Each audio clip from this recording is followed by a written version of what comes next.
إن الحمد لله نحمده ونستعينه ونستغفره ونعوذ بالله من شرور أنفسنا ومن سيئات أعمالنا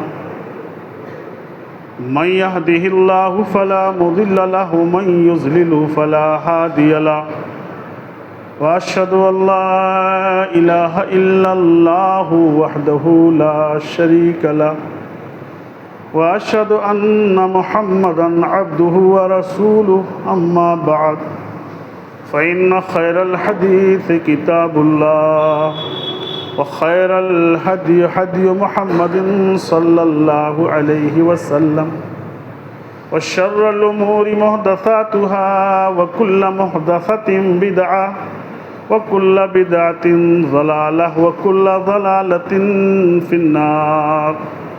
أعوذ بالله السميع العليم من الشيطان الرجيم من همزه ونفخه ونفثه. بسم الله الرحمن الرحيم. قاف والقرآن المجيد بل عجبوا أن جاءهم منذر منهم فقال الكافرون هذا شيء عجيب أإذا متنا وكنا ترابا ذلك رجع بعيد قد علمنا ما تنقص الأرض منهم وعندنا كتاب حفيظ بل كذبوا بالحق لما جاءهم فهم في أمر مريج.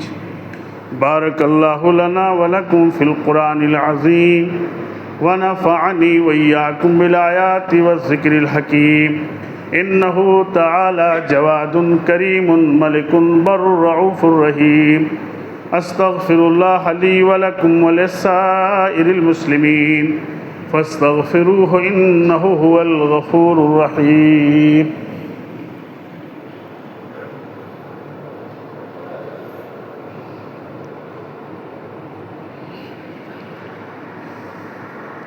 الحمد لله علی الذات عظیم الصفات سمیع السمات کبیر الشان جلیل القدر رفیع الذکر مطاع الامر جلیل البرہان فخیم الاسم عزیز العلم وسیع الحلم کثیر الغفران جمیل الثناء جزیل العطاء مجیب الدعاء عمیم الاحسان سریع الحساب شدید العقاب علیم العذاب عزیز السلطان. واشهد ان لا اله الا الله وحده لا شريك له واشهد ان محمدا عبده ورسوله. اما بعد فإن أحسن الكلام كلام الله وخير الهدى هدى محمد صلى الله عليه وسلم وشر الأمور محدثاتها وكل محدثة بدعة وكل بدعة ضلالة وكل ضلالة في النار.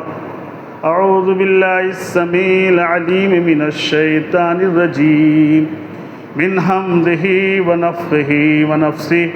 بسم الله الرحمن الرحيم. يا أيها الذين آمنوا كتب عليكم الصيام كما كتب على الذين من قبلكم لعلكم تتقون. رب اشرح لي صدري ويسر لي أمري واحلل عقدة من لساني يفقهوا قولي. رب زدنی علما. تمام تعریفات اللہ رب العالمین کے لیے ہیں جو سارے جہانوں کا خالق، مالک، رازق، مدبر اور پالنہار ہے، اور جس کے قبضے قدرت میں ہم سب کی جان ہے. اور انگنت درود و سلام نازل ہوں اللہ کے آخری نبی جناب محمد عربی صلی اللہ علیہ وسلم پر. اللہم صلی علی محمد وعلی آل محمد کما صلیت علی ابراہیم وعلى آل إبراهيم إنك حميد مجيد اللهم بارك على محمد وعلى آل محمد كما باركت على إبراهيم وعلى آل إبراهيم إنك حميد مجيد۔ محترم حاضرین جمعہ، بزرگوں، نوجوانوں، بچوں اور اسلامی ماؤں اور بہنوں، رمضان کے یہ روزے صرف نفلی عمل نہیں ہے، بلکہ اللہ رب العالمین کا فرض کیا ہوا حکم ہے۔ اللہ رب العالمین نے اس ماہ کے روزے فرض قرار دیے ہیں، تو سوال خود بخود سامنے آتا ہے کہ اللہ رب العالمین نے اس مہینے کے روزے کو فرض کیوں قرار دیا؟ کیا مقصد ہے صرف بھوکا اور پیاسا رہنا، کھانے اور پینے سے رک جانا؟ اگر محض صرف کھانے اور پینے سے رکنا ہوتا تو اللہ رب العالمین اتنی تاکید، اتنی ترتیب اور اتنی رہنمائی نہیں کرتا، اور قرآن اور حدیث کے اندر روزوں کی جو فضیلت ہے وہ بیان کی گئی ہے۔ جتنی عبادات ہیں ان عبادتوں کے پیچھے کوئی نہ کوئی مقصد ہے، اور روزے کے اندر بھی ایک گہرا پیغام ہے، ایک حکمت ہے، ایک مقصد ہے، اور اس مطلوب تک ہمیں اور آپ کو پہنچنا ہے۔ صرف روزہ رکھ لینا ہی نہیں ہے کہ صبح اور شام ہم بھوک اور پیاس برداشت کرتے رہیں، یہ نہیں، بلکہ ہمیں یہ جاننے کی کوشش کرنا چاہیے کہ ہمیں جس مہینے سے گزارا جا رہا ہے، ہم جس مہینے سے گزر رہے ہیں، یہ روزوں کا مقصد کیا ہے، ان کا پیغام کیا ہے، یہ ہماری زندگیوں میں کیا تبدیلی لانا چاہتا ہے۔ اگر ہم نے اس پیغام کو سمجھ لیا تو یقین مانیے ہمارے روزے صرف رسمی نہیں ہوں گے، بلکہ شعور کے ساتھ، جانتے ہوئے کہ ہم ایک ایسی عبادت کر رہے ہیں جس عبادت کو رب العالمین نے ہم پر فرض کیا ہے۔ کیا مقصد ہے؟ اللہ رب العالمین نے بیان فرمایا، یا ایھا الذین آمنوا کتب علیکم الصیام کما کتب علی الذین من قبلکم لعلکم تتقون۔ مقصد یہ ہے کہ تم متقی بن جاؤ، تمہارے اندر خشیت الہی پیدا ہو جائے، تمہارے اندر اللہ کا ڈر پیدا ہو جائے۔ وہ کسی بازار میں نہیں ملتا کہ ہم خرید لائیں گے، تقویٰ اسی روزے سے حاصل ہوگا، اور جتنی عبادات ہیں انہی عبادات سے ہمیں وہ تقویٰ حاصل ہوگا۔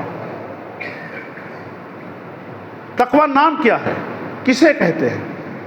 تقویٰ کہتے ہیں اللہ رب العالمین کے خوف کو، اللہ کے ڈر سے انسان چاہے جلوت میں ہو یا خلوت میں ہو، یعنی چاہے اکیلے ہو یا لوگوں کی بھیڑ میں ہو، گناہوں سے رکا رہے۔ بلکہ حقیقی تقویٰ یہ ہے کہ آدمی خلوت میں ہے، تنہائی میں ہے، کوئی دیکھنے والا نہیں ہے، شیطان برائی کو مزین کر کے اس کے سامنے پیش کر رہا ہے اور اسے برائی کرنے پر آمادہ کر رہا ہے، بلکہ یہاں تک اطمینان دلا رہا ہے کسی قسم کا خوف و خطر نہیں ہے، کہیں ڈر نہیں ہے، کوئی خوف نہیں ہے، گناہ کر لو۔ اگر ایسے عالم میں انسان گناہوں سے باز آ جاتا ہے، اللہ کے ڈر سے گناہ سے رک جاتا ہے، تو اسے کہتے ہیں یہی تقویٰ ہے۔ حضرت عمر بن خطاب رضی اللہ تعالیٰ عنہ نے شعب الایمان بیہقی کی روایت پوچھا ابی بن کعب رضی اللہ تعالیٰ عنہ سے، سوال کیا صحابی رسول ابی بن کعب رضی اللہ تعالیٰ عنہ مجھے بتلائیے تقویٰ کسے کہتے ہیں؟ ابی بن کعب رضی اللہ تعالیٰ عنہ نے حضرت عمر بن خطاب رضی اللہ تعالیٰ عنہ سے کہا آخذتا طریقاً ذا شوکین، امیر المومنین ذرا بتائیے کیا آپ کا گزر کسی ایسے راستے سے ہوا ہے جو راستہ کانٹوں والا ہو، ذا شوکین، دونوں طرف کانٹے ہوں، راستہ تنگ ہے، دونوں طرف کانٹے ہیں؟ کہا کیسے گزرے ہو؟ کہا نام ہاں۔ کہا کس طرح سے آپ نے گزرا؟ کہا اشتمرت وحدرت، کہا میں نے اپنا دامن سمیٹ لیا، اپنا کپڑا سمیٹ لیا، اپنی آستین چڑھا لی، وحدرت، اور محتاط ہو گیا، یعنی اپنے دامن کو بھی بچایا، اپنے جسم کو بچایا، اپنے کپڑے کو بھی کانٹوں سے بچایا، بڑی محتاط کے ساتھ، بڑی احتیاط کے ساتھ اس طرح اس راستے سے گزرا کہ کوئی کانٹا نہ میرے کپڑے کو لگے نہ میرے بدن کو لگے۔ کہا فذالک التقویٰ، کہا یہی تقویٰ ہے۔ جتنی عبادات ہیں ساری عبادتوں کا ایک ہی مقصد ہے۔ اللہ نے کہا یا ایھا الناس اعبدوا ربکم الذی خلقکم والذین من قبلکم لعلکم تتقون۔ اے لوگو، پوری دنیا انسانیت کو اللہ رب العالمین خطاب کر رہا ہے، سارے لوگ شامل ہیں کہ اے لوگو، اے آدم کی سنتان، اے آدم کی اولاد، سنو، تمہارا پروردگار یہ پیغام دے رہا ہے، تمہارا پیدا کرنے والا تم سے مطالبہ کر رہا ہے، یا ایھا الناس اعبدوا ربکم الذی، اس رب کی عبادت کرو جس نے تمہیں پیدا کیا ہے اور تم سے پہلے لوگوں کو پیدا کیا ہے، لعلکم تتقون، تاکہ تم متقی بن جاؤ، تاکہ تمہارے اندر خشیت الہی پیدا ہو جائے، تاکہ تمہارے اندر اللہ کا ڈر پیدا ہو جائے۔ حج کے تعلق سے بھی یہی کہا وَتَزَوَّدُوا فَإِنَّ خَيْرَ الزَّادِ التَّقْوَىٰ، تو شراح لے لو، سامان سفر لو، حج کرنے جا رہے ہو، سب سے بہتر تحفہ، بہترین راستے کا توشہ کیا ہے؟ تقویٰ ہے، سب سے بہتر۔ قربانی کے تعلق سے اللہ نے کہا لَن يَنَالَ اللَّهَ لُحُومُهَا وَلَا دِمَاؤُهَا وَلَٰكِنْ يَنَالُهُ التَّقْوَىٰ مِنكُمْ، جو تم قربانیاں کرتے ہو، جو تم جانور ذبح کرتے ہو، ان جانوروں کا نہ خون پہنچتا ہے رب کی بارگاہ میں، نہ گوشت پہنچتا ہے، نہ چمڑا پہنچتا ہے، کچھ نہیں رب کے ہاں جاتا ہے، وَلَٰكِنْ يَنَالُهُ التَّقْوَىٰ مِنكُمْ، تمہارے دل میں جو تقویٰ ہے، جو خشیت ہے، جو ڈر ہے، وہ رب کو مطلوب ہے، وہی چاہیے رب کو۔ بیہقی کی روایت ہے، غالباً بیہقی کی روایت ہے، شعب الایمان کی، حضرت عبداللہ ابن عمر رضی اللہ تعالیٰ عنہ کے غلام ہیں نافع رحمۃ اللہ علیہ، ان کا بیان ہے کہ ہم مدینہ سے باہر کہیں جا رہے تھے، راستے میں تھے، کھانا تیار کیا گیا، بنایا گیا، دسترخوان لگا، کھانا لگا دیا گیا دسترخوان پر، ہم لوگ کھا رہے تھے، اتنے میں ایک چرواہا اپنی بکریاں ادھر سے لے کے جا رہا تھا۔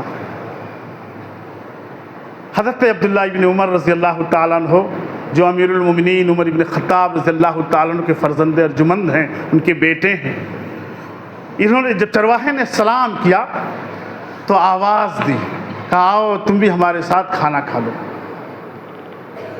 نوجوانوں، بڑی عبرت کی بات ہے اس میں، سب کے لیے ہے، مخاطب میں نوجوانوں کو اس لیے کر رہا ہوں کہ تمہاری جوانی کی قیمت بڑی ہے،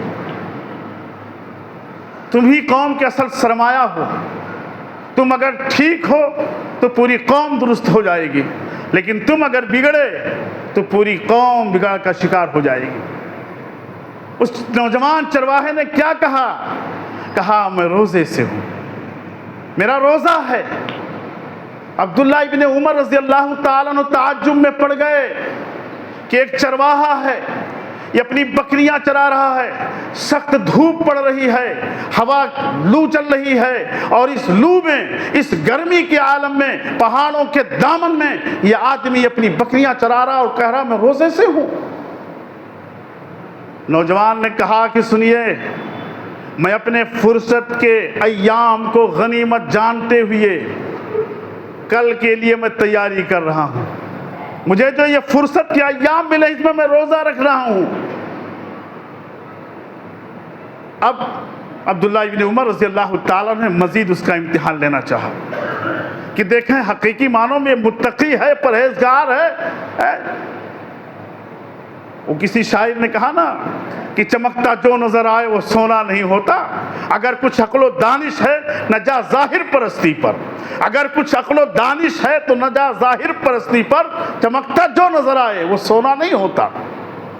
کہا پرکھ لیں اس کو. اب کہا ایسا کرو کہ ایک بکری میرے ہاتھ بیچ دو، میں اس کی قیمت دیتا ہوں، ذبح کروں گا اور تمہیں افطار کے لیے گوشت بھی دے دوں گا، تم افطار کر لینا اس گوشت سے.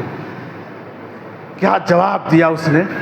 کہا انہا لیست لی غنم انہا غنم سیدی. کہا یہ میری بکریاں نہیں ہیں، یہ میری بکریاں نہیں ہیں، میرے سردار کی بکریاں ہیں، میں چرواہا ہوں، میں چرا رہا ہوں، یہ میں اس کا مالک نہیں ہوں. حضرت عبداللہ ابن عمر رضی اللہ تعالیٰ عنہ نے کہا کہ پہاڑ کے دامن میں ایک دو بکریاں گم ہو جاتی ہیں، تمہارا سردار کوئی تعجب نہیں کرے گا، ہو سکتا ہے کہ کوئی بکری گم ہو گئی ہے، اگر پوچھا تمہارے سردار نے تو کہہ دینا کہ بھیڑیا اٹھا لے گیا ہے.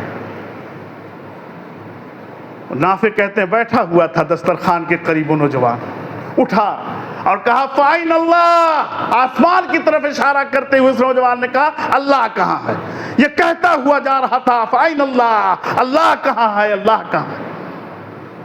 حضرت عبداللہ بن عمر رضی اللہ تعالیٰ اپنے سفر سے جب واپس مدینہ آئے، پتہ لگایا ہوگا کس سردار کی ہیں بکریاں.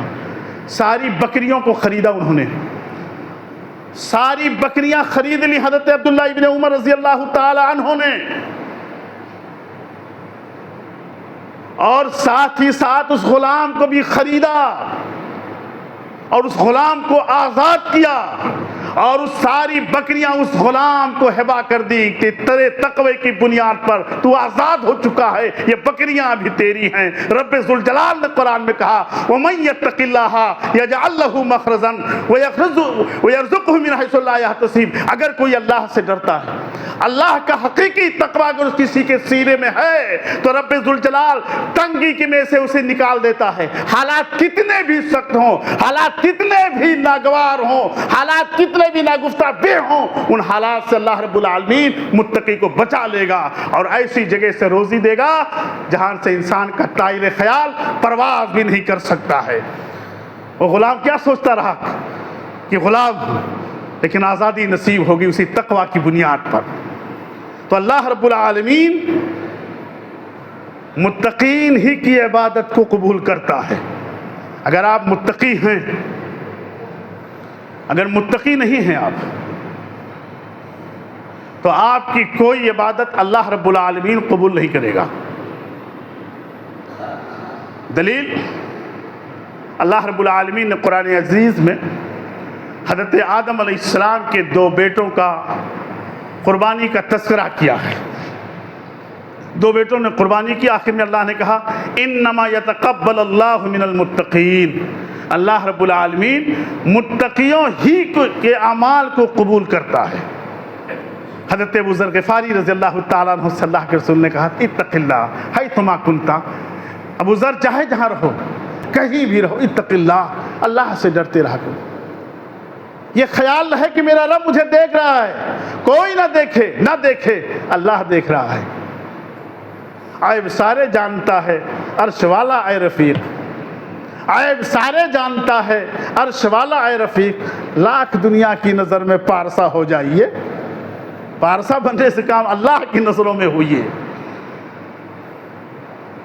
بلکہ وہ حدیث یاد رکھیے، ابن ماجہ کی روایت، حضرت ثوبان رضی اللہ تعالیٰ حدیث کے راوی ہیں، وہ بیان کرتے ہیں کہ اللہ کے رسول صلی اللہ علیہ وسلم نے ارشاد فرمایا کہ میں اپنی امت کے کچھ لوگوں کو قیامت کے دن ضرور پہچان لوں گا کہ جن کی نیکیاں تہامہ پہاڑ کے مانند سفید چمکتی ہوئی نظر آئیں گی. اللہ اکبر. تہامہ پہاڑ کے مانند چمک رہی ہوں گی میدان محشر میں، نیکیاں چمک رہی ہیں، نیکیاں چمک رہی ہیں، اور وہ ہے پہاڑ، تہامہ پہاڑ کے مانند. لیکن اللہ رب العالمین ہباء منصورہ بنا دے گا، اسے گرد و غبار بنا دے گا، اڑا دے گا، ذرات بنا دے گا.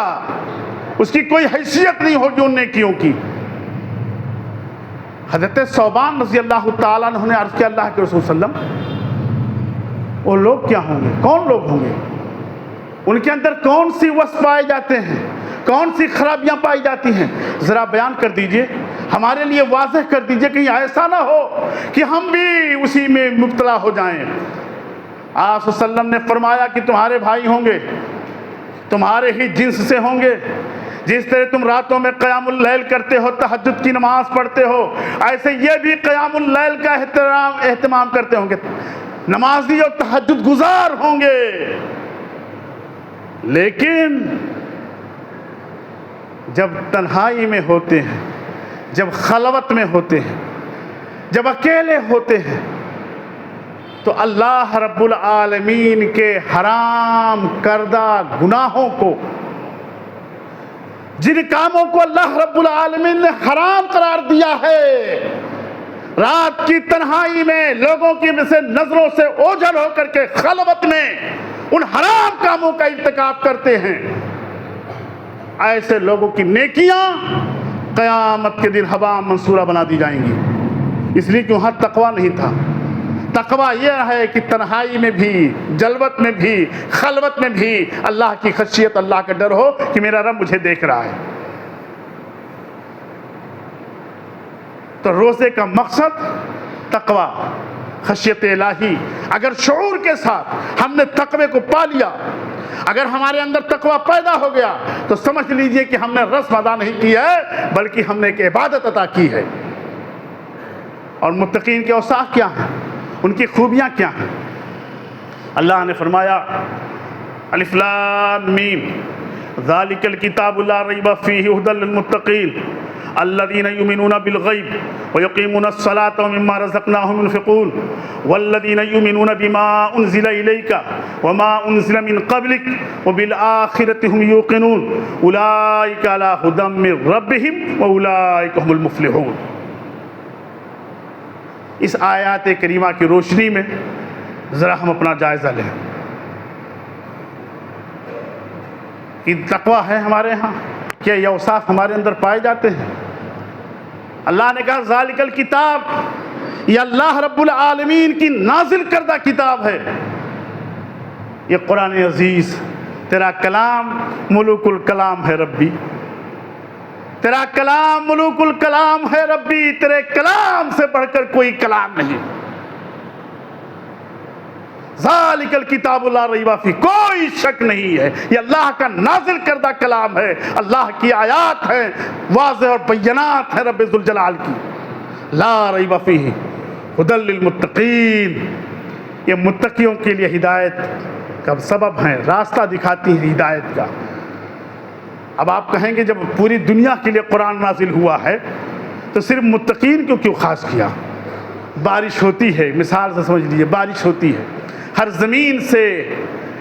زمین پہ کھیتی نہیں اگتی، کچھ بنجر ہوتی ہے، کچھ ایسی زمین ہوتی ہے جہاں پانی ٹکتا ہی نہیں ہے، بہہ جاتا ہے زمین، نہیں کچھ اگا پاتی ہے، کچھ زمین ایسی ہوتی ہے کہ جہاں پانی اکٹھا ہو جاتا ہے لیکن وہاں کچھ فصل نہیں اگتی، وہاں کچھ پیدا نہیں ہوتا ہے، لیکن جانور اور انسان اس سے فائدہ حاصل کرتے ہیں۔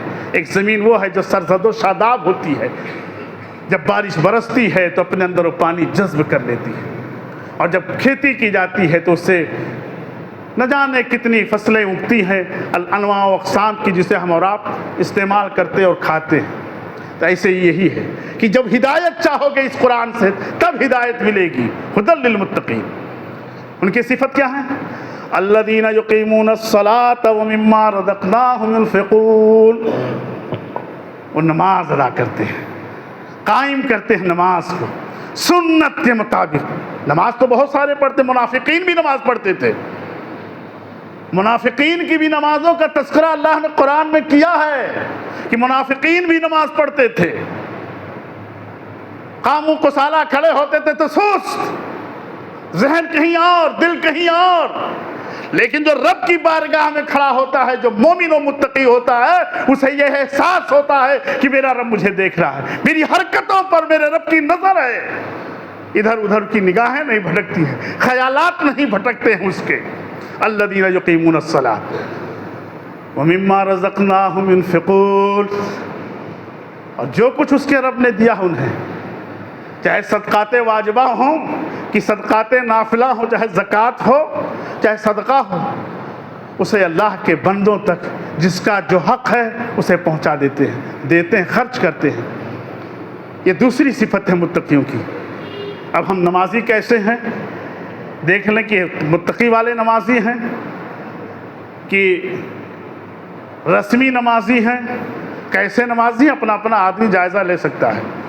یقیمون الصلاۃ ومما رزقناہم ينفقون والذین یؤمنون بما انزل الیک وما انزل من قبلک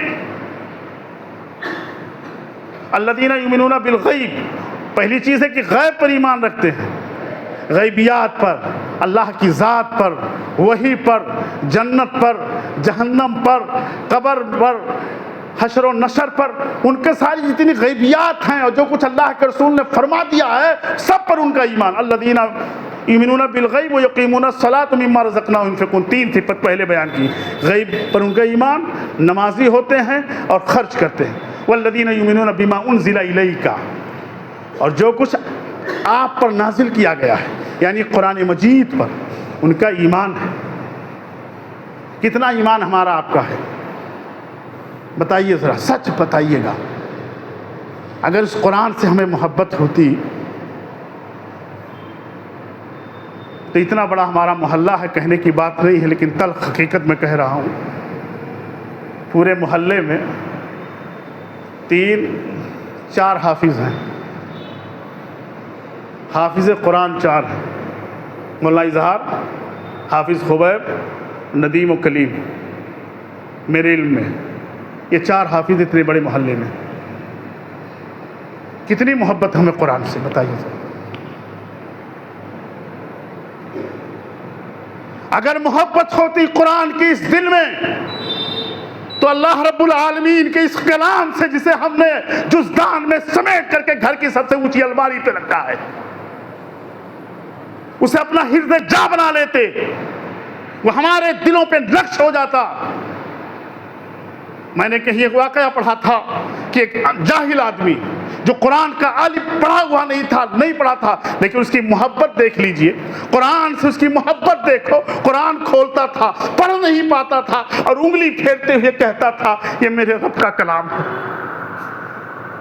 یہ میرے رب کا کلام ہے جو میرے لیے نازل کیا گیا ہے، اس کی وعیدیں مجھے بیدار کرنے کے لیے ہیں، اس کی بشارتیں میرے لیے ہیں، اس کے احکام میرے لیے ہیں۔ یہ کہتا تھا یہ میرے رب کا کلام ہے، یہ میرے رب کا کلام ہے یہ محبت۔ الذین یؤمنون بالغیب ویقیمون الصلاۃ ومما رزقناہم ينفقون والذین یؤمنون بما انزل الیک وما انزل من قبلک، قرآن پر ایمان ہے۔ اور جو آسمانی کتابیں نازل ہوئی تھی دیگر انبیاء پر، لوگوں پر، آج ان کی اصلی شکل موجود نہیں ہے لیکن ان پر بھی ایمان ہے کہ اللہ تعالیٰ نے لوگوں کی ہدایت کے لیے اللہ نے آسمان سے کتابیں نازل، اس پر بھی ایمان رکھتے ہیں۔ اور قیامت کے دن پر ان کا یقین ہے کہ ایک دن مرنا ہے، مرنے کے بعد رب کے حضور حاضر ہونا ہے اور ایک ایک کاموں کا مجھ سے حساب لیا جائے گا۔ ہاتھوں سے 2 کام کیے، ایک اچھا اور ایک برا، یہ بھی جانچا جائے گا، وہ بھی پرکھا جائے گا، اپنے اپنے کرموں کا ہر منش پھل پائے گا، جیسا جس کا عمل ہوگا اس پر یقین اور ایمان ہو قیامت کے دن۔ تب اللہ نے کہا اولئک علی ھدی من ربہم، یہی لوگ ہدایت یافتہ ہیں۔ رب نے کہہ دیا، رب کی طرف سے گواہی مل گئی اور کہا اولئک ھم المفلحون، یہی لوگ کامیاب ہیں۔ یہی ہے ماہ رمضان کا مقصد۔ پہلا مقصد یہ ہے کہ ہم تقوی حاصل کریں، اللہ رب العالمین سے ڈریں، چاہے جلوت میں ہوں، چاہے خلوت میں ہوں، چاہے تنہائی میں ہوں، چاہے لوگوں کے ساتھ ہوں، کہیں بھی ہوں، ہر حال میں اللہ سے ڈرتے رہیں۔ اللہ رب العالمین ہمارے دلوں کے اندر وہی قلب سلیم عطا فرما دے، ہمارے دلوں میں وہی دل عطا فرما دے جو تجھے مطلوب ہے۔ کل قیامت کے دن تو نے کہا یوم لا ينفع مال ولا بنون الا من اتى الله بقلب سلیم، جس دن نہ بیٹا فائدہ دے گا، جس دن نہ مال فائدہ دے گا، اسی کو فائدہ پہنچے گا جو قلب سلیم لے کر کے آئے گا، جو سیدھا دل اور سچا دل لے کے آئے گا۔ اے بار الہ، ہم تجھ سے وہی قلب سلیم مانگتے ہیں، ہمارے دلوں کو تو سیدھا کر دے۔ اے بار الہ، تو ہمارے دلوں کو پھیر دے اور ثبت علی دین کا، اپنے دین پر قائم رکھنا، شیطان کے شر سے، اس کے وساوس سے، اس کے خطرات سے، حسد سے۔ اللہ رب العالمین جتنی بیماریاں ہیں، جتنی برائیاں ہیں، اے بار الہ تو ہم سب کی حفاظت فرما۔ اے اللہ جو بیمار ہیں انہیں تو شفائے کاملہ عاجلہ عطا فرما۔ اے اللہ جہاں جہاں مسلمان پریشان حال ہیں ان کی پریشانیوں کو دور کر دے۔ اے اللہ جو ہمیں مقروض ہیں، جو قرض سے ڈوبے ہوئے ہیں، اے بار الہ اپنی رحمت سے ان کے قرض کی ادائیگی کی سبیل پیدا فرما دے۔ اے اللہ تو ہمارے اعمال کو قبول فرما لے، ہم جو عمل کرتے ہیں اللہ اس کے اندر اخلاص پیدا فرما دے۔ ان اللہ ملائکتہ یصلون علی النبی یا ایھا الذین آمنوا صلوا علیہ وسلموا تسلیما۔ اللہم صل علی محمد وعلی آل محمد کما صلیت علی ابراہیم وعلی آل ابراہیم انک حمید مجید۔ اللہم بارک علی محمد وعلی آل محمد کما بارکت علی ابراہیم وعلی آل ابراہیم انک حمید مجید۔ اذکروا اللہ یذکرکم ودعوہ یستجب لکم ولذکر اللہ تعالی اولا وجل واتم اکبر۔